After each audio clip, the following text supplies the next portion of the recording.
Hello, Yordles and Yahoos. My name is TBsKine, and there's been a little bit of a lore update for a couple of champions in League of Legends, specifically for a couple of Bandle City champions. Lulu and Tristana both have received updated bios that are bringing them into line with the modern state of League of Legends, as well as a joint buddy comedy short story that we're going to be tackling in a different video. But for the moment, the new bio being added to the characters seems like as good an opportunity as any for me to ask a question that I know at least a couple of people in my comments have been wanting me to ask for a very long time.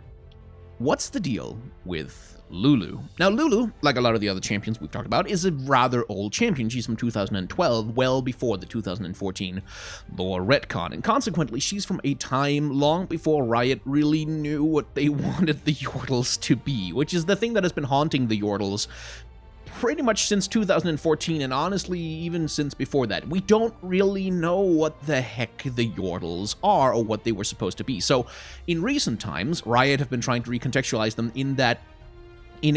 by explaining that the Yordles are magical creatures, which is why they can look as varied and as different as they do, and they're sort of associated with various parts of Runeterra, as it were. For example, you have Poppy, who's associated with Demacia, and who embodies many of the qualities of Demacia. Like, she's honor-bound, she's like very dutiful, she doesn't care about personal glory, yada yada yada. And you have someone like Kled, who's a deranged embodiment of Noxian expansionism, as well as their love for militarism, right? And then you have certain Yordles that are more associated with Bandle City itself, and Bandle City, rather than being a physical location on Runeterra, as it was before the lore retcon, is now a sort of quasi-pocket dimension that exists outside the normal rules of physics that you can only access by use of special portals that only Yordles can really find. Now, the trouble with that is that in her old lore, and we'll talk about that in a little bit more detail, that was kind of Lulu's whole thing. Like, that was her whole gimmick, is that she was a Yordle who, like, it used to be that Bandle City was a place on Runeterra. It was a place you could go. It had a military, it had diplomacy, it had trade. It was just like a physical city place on Runeterra. And what made Lulu unique was that she had gone from Bandle City into a sort of magical pocket dimension where she had been transformed into a magical creature that could do certain kinds of fairy magic and which could, you know, mess with reality and stuff like that. Now, that's the basic concept for the entire Yordle race. They're all magical creatures that exist in a pocket dimension and have been infused with certain kinds of magic that allow them to change the world around them. That's what a Yordle is. So Lulu, after the 2014 lore retcon, was left in an awkward state in that she wasn't unique at all anymore. Like, it was like, oh, okay, well, I guess she's just like a normal Yordle then. And they've sort of attempted to address that a little bit in the lore update by updating her bio. So let's take a look at that one to start with. So as the bio goes, Lulu is a nice Yordle, not super special magical or anything, but she's a nice, caring, empathetic Yordle who is wandering around, and she comes across a bird that seems to be injured, except that bird turns out to be Pix, a mischievous fairy who steals her walking stick and just basically speeds off and dares her to chase it.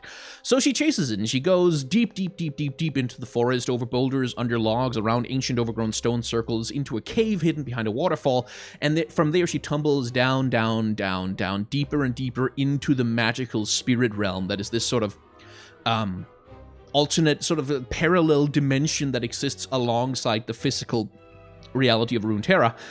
If you've read Shen's lore, you know that he draws a lot of his power from the spirit realm.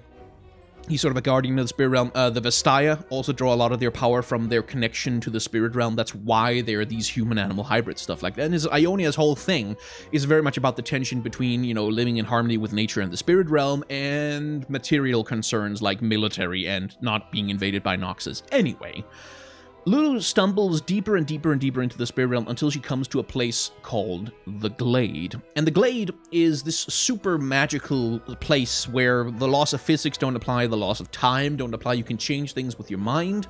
And she spends some time there. She doesn't know if it was like 10 years or 1,000 years because time doesn't really work the same way as it does in the real world in the Glade. But eventually, she manages to stumble her way out of the Glade, back into the material realm. And there, she's like, oh, this is fun, but I kind of want to go back to the Glade, and so she sets out to try and find it. The trouble with the Glade, though, is that you can't really just go there. There isn't really a portal, it's this super extra magical special dimension that you can only access, well, she doesn't know how you can access it. So what she decides to do is that she just kind of needs to travel the world and do stuff, and eventually she will randomly stumble back into the glade, because that's kind of how that magic works. So she starts to do that. She travels across Runeterra, having fun. I hesitate to say fun, because in Demacia, she takes a bunch of children from their history class into the woods and turns them into mushrooms for a month, which is, I guess, that's fun, in the sense that their parents were probably terrified and looking for them, and like entire families were distraught and brought to the brink of, you know, complete emotional destruction by the fact that their children had vanished. But then the children return home and like, hey, we were mushrooms out in the forest. And then everyone's like, you probably weren't that, because that seems impossible, but holy crap, you're fine. So that was that was fun, I guess. And then she goes to the Freljord, where a couple of tribes are about to have a bloody conflict. They're about to literally clash on the battlefield and murder each other. So Lulu's like, I'm going to turn all the weapons into flowers. And I guess they don't just immediately start to try and choke each other to death or punch each other. I mean, I guess that made them not fight or something. Because Lulu seemed to think that was a lot of fun, and most recently she's been spending time in Ionia messing with the Order of Shadow, who she thinks are far too serious for their own good. What with all the murdering they... Like, the Order of Shadows are Sed's Order of Assassins? Just bringing that up, that's what they're literally murder people who kill people that murder a lot. That's literally... So, Lulu has an interesting idea of what is fun, and a certain lack of appreciation for what might be a little bit more serious than fun. But her quest now is to find her way back to the glade. That's what she wants to do, and in order to do that, well, she just kind of goes around and acts quirky about things.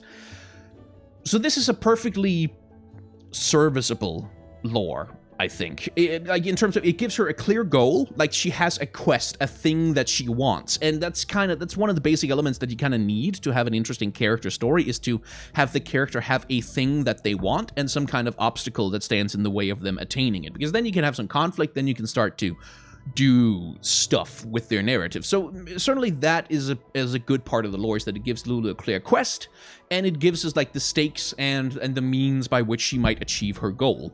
And it also provides a pretense and an explanation for why Lulu might turn up somewhere. Like, why is Lulu in Noxus, perhaps, at some point? Oh, well, she's looking for the glade, and she just goes wherever. So you have a justification for putting her into all kinds of story contexts, which is what Lulu kind of needs, because as a protagonist... Well, you can do it, but she's a character who, like, serves well as comic foil to other characters, which is what we'll see once we tackle her and Tristana's dual story. But the thing that kind of bothers me about Lulu's lore is, remember how we talked about how Bandle City had been recontextualized as this fairy dimension, isn't it? Like this pocket dimension that exists parallel to Runeterra, and where these magical creatures live that are infused with magic and that have a tendency to change themselves and be very changeable and mutable depending on their environment and depending on like the emotional context that they exist within. Lulu is that, but like more. Like we have, oh, she's a Yordle from the magical pocket dimension of Bandle City where she's magical and stuff, and then she goes to the magical pocket dimension where there's more...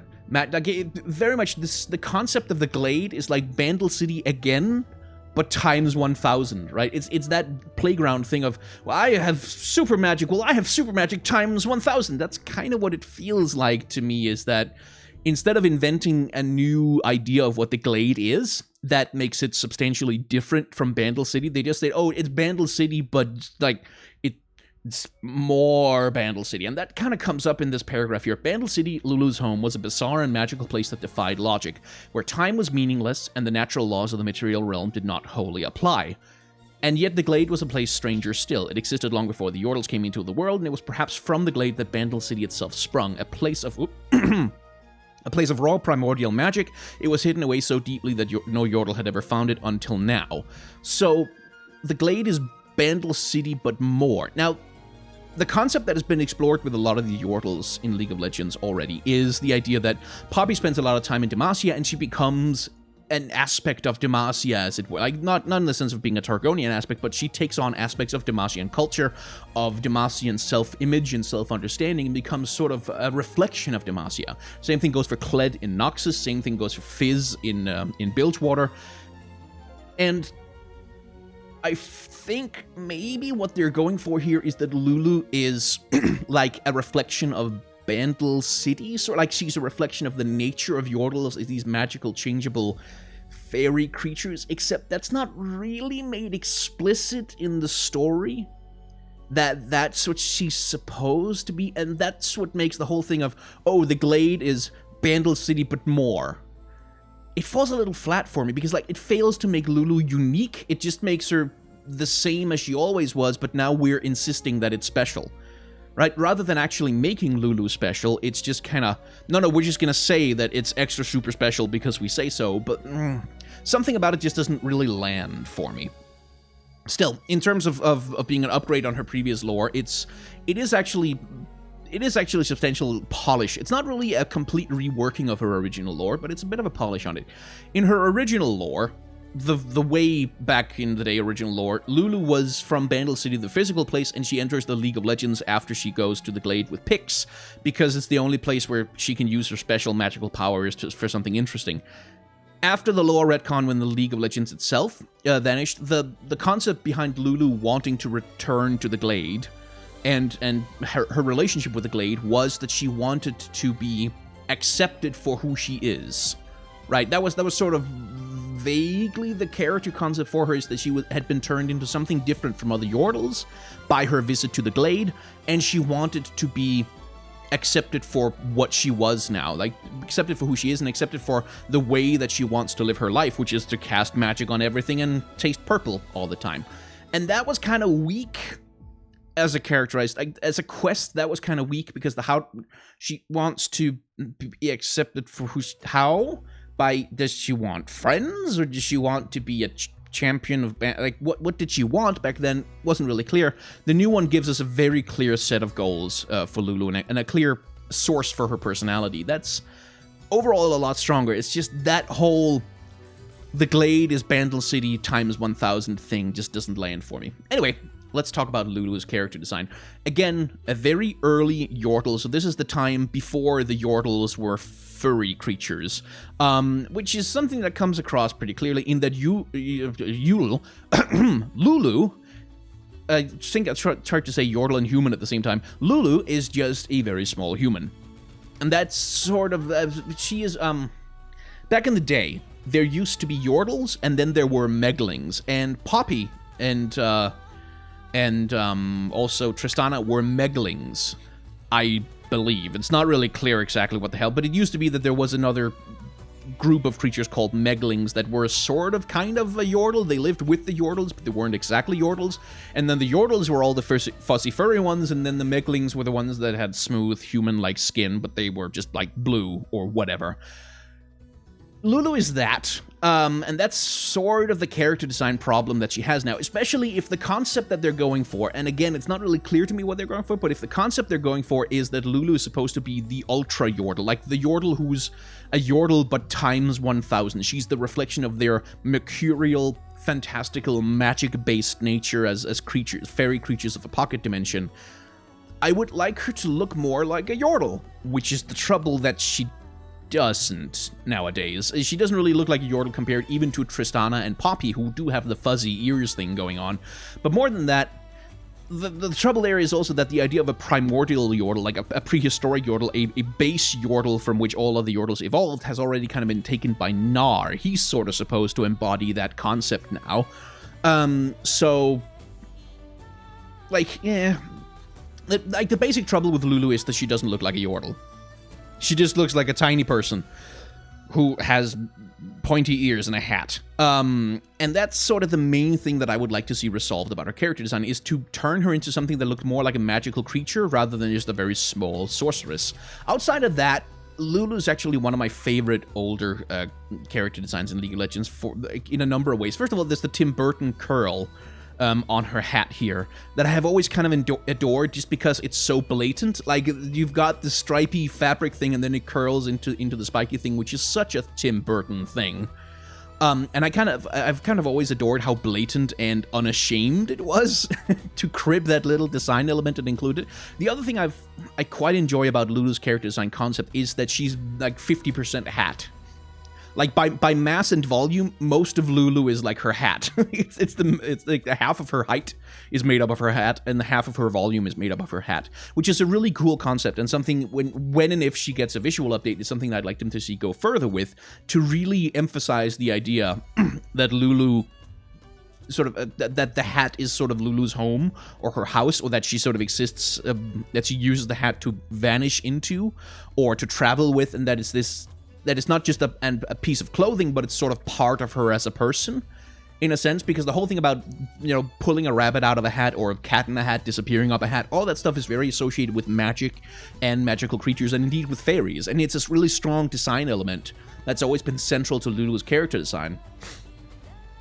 So I really, with any visual update, I hope they really focus in on that. That's something that's always annoyed me in Lulu fan art, is that fan artists a lot of the time tend to focus on, oh, she's a cute girl, and they make cute anime girls out of her, but they never really emphasize her relationship, like the character design's relationship with the hat. Because even her robe essentially acts as just kind of an extension of her hat. You can kind of see how the golden lines that run down the brim of the hat right here extend into her robe design, so that her robe is sort of a smaller version of the hat in a lot of ways.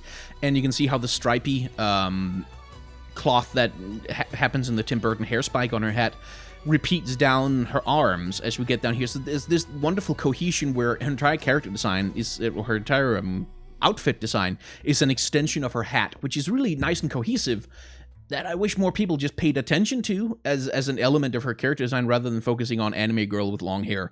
But that's just my massive complaint. I do like the concept of her having this very long hair that kind of drags down after her, which again is something that makes her look kind of wild and fairy-ish, which she's certainly supposed to be. But yeah, I mean, she is showing her age, though, in terms of her animations. Like, you can really kind of see how her rig, especially, kind of can't really... You can see how the hair doesn't really properly drape over her arms, how her bag clips through her hands as she's moving, and you can kind of see the awkward bends that happen around her arms as she tries to emote and animate, just because she's an old character model from 2012 who was never substantially updated, as far as I know, which is just small quality of life things where, as a character, she really does need like more animation and very, very expressive animation to really get that whole whimsical fairy mage thing going. And she doesn't really have that right now because, again, she's just old. Like, she just needs a rig and model update to give her the ability to animate as expressively as she kind of needs to nowadays. I've always liked the bit about her fast run, that it's kind of like her staff is pulling her along. And here again, you can see the relationship with the hat as a part of her character design, right? Where she's holding onto it and it's kind of waving in the breeze, and from above, it really becomes like most of her character model. Which, again, something I wish that was more a part of how we see Lulu as a character in the fan community. But that is a whole different kettle of beans. Now, you may have noticed I spent more time looking at her model than her splash art this time around, because people have been asking me forever to start talking a little bit more about the animation of the characters, and I do want to indulge them on that. And since the Teemo GG model viewer nowadays is so wonderfully cohesive, it really makes it easy to access the animations of the characters, and they mostly don't glitch out, which is a lovely thing. We actually can do that now, so hopefully that'll be more of a thing. But again, you can see with her spell animations, again, the relationship to the hat is important for her character, because it's a lot of even how she animates a lot of the time. Anyway, yes, in conclusion, Lulu is like an old champion who's sort of been an awkward fit in League of Legends for a while, and she's been updated to be a slightly less awkward fit, but she doesn't really...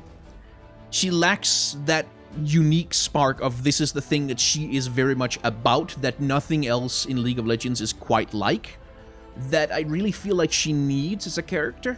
And that's my main complaint with her, is on the lore level. As a character design, mostly she just needs to look more like a Yordle, and that's my main criticism.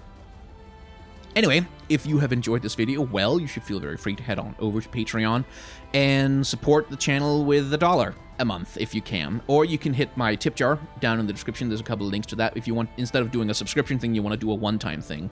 As I say at the end of my videos, even $1 to a content creator like me can mean the same as thousands of views on a YouTube video, or tens of thousands of page views on like content that we put online. even a very little bit matters a lot more than ad revenues. So whether it's me or it's someone else, if you have a content creator online whose work you enjoy, consider supporting them directly because it makes a much bigger difference than you think. You can also like, comment, subscribe, hit the bell icon to get notified when I put out new videos and all the other YouTube nonsense that we're supposed to tell you all to do. And if you don't want to do any of the direct support, then hitting the like button, like that's the thing that can help us a lot in terms of numbers, because YouTube is an algorithm-driven website, and if numbers don't go up, then they will abandon us and leave us all to die, which is lovely. What else? I'm starting to feature fan art, by the way, on my end screen. So as you can see there, fan art by Certified Goblin of my Okami playthrough. Very, very pleased with that. It's a lovely little bit of me as a Okami Amaterasu. So if you have a piece of fan art, please feel free to send it to me on Twitter and I'll feature it at the end of one of my videos. If you haven't enjoyed this video, well, you should feel free to head down below and hit the dislike button if you're so inclined. Now, the dislike button is probably, like, I feel like it should just be a normal thing, right? You just click the downvote icon and the thumbs go down and everything fine, but look, I don't know if it's just me, but occasionally... No, occasionally when I click it, it's... Do you hear laughter? Like, it's not even loud, it's just at the edge of your hearing. Like, you click the button and it's like there's this thing in the room laughing at you. And I don't know if it's getting louder every time I click the dislike button, but it's fine. No, I'm tired. I'm imagining things. I ignore. It's fine. Just click the dislike button. It's okay. It's probably fine.